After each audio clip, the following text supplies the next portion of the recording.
প্রসঙ্গে বলতে চাই, আইন শৃঙ্খলা রক্ষাকারী বাহিনীকে, সংশ্লিষ্ট মন্ত্রণালয়গুলোকে এবং এই অন্তর্বর্তীকালীন সরকারকে পুরো বাংলাদেশের প্রত্যেকটি জায়গায়, জনপরিসর থেকে সোশ্যাল মিডিয়ায় আমাদের বোনেদের সেফটি এবং সিকিউরিটি নিশ্চিত করতে হবে। কেউ যেন তার ব্যক্তিগত বিশ্বাস কোনোদিন এটি সমাজের গুরুত্বপূর্ণ একটি অংশ কিন্তু আমাদের নারীদের উপরে চাপিয়ে না দিতে পারে। এই নিরাপত্তা আমাদের নিশ্চিত করতে হবে। আর্থ সামাজিক প্রেক্ষাপট বুঝতে হবে, বাংলাদেশের সামগ্রিকভাবে পরিবেশ কি সেটা বুঝতে হবে।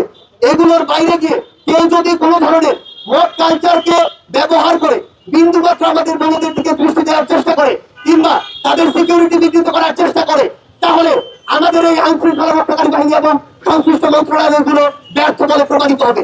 এক্ষেত্রে আমরা আজকের পর থেকে তাদের সুস্পষ্ট অবস্থান এবং অ্যাকশন দেখতে চাই।